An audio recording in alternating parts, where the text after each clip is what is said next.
can useless waste turn into gold.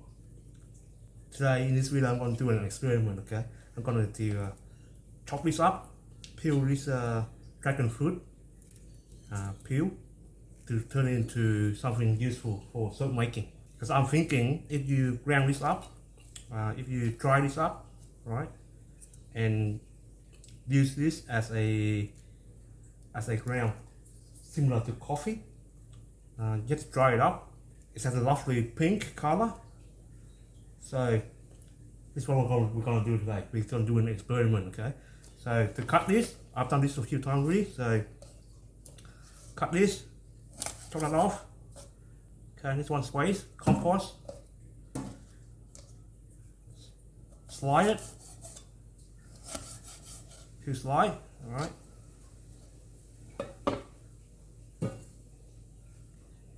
The compost bin.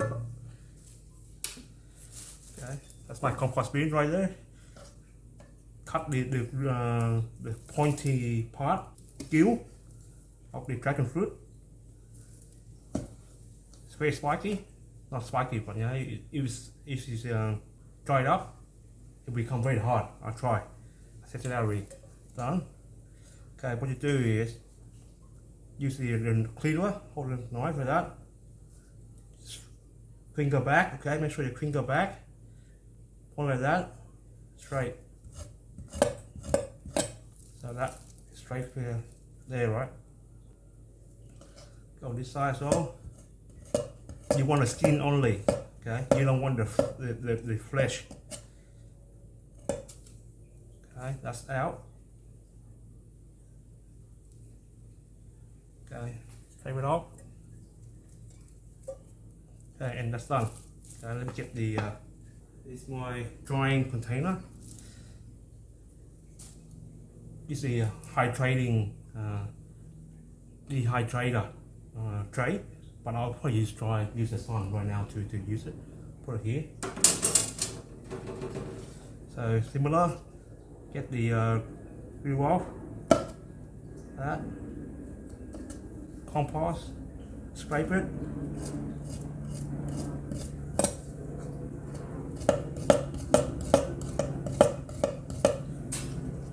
From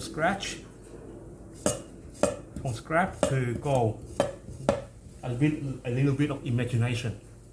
Yeah. Could be a good ingredient. I don't know. I haven't tried it out yet. So, but this is the preparation we have to do, have to think through when we're making soap. This one idea that you can try. Okay. I'm not guaranteeing this recipe. Okay, this ingredient. Okay, but it's one thing that you can try to use. Okay, in your soap making. When I've done the experiment, I will share with you how I go with this ingredient. With this, you have to dry it out. Let it dry, then use the coffee grinder to grind into a powder. Okay, you can put it on top, put into the soap, a trace, or in the oil. This one has beautiful pink, right? Why not use it? Okay, I'll stop the camera now, and I'll probably finish this batch off. And I'll talk to you guys soon.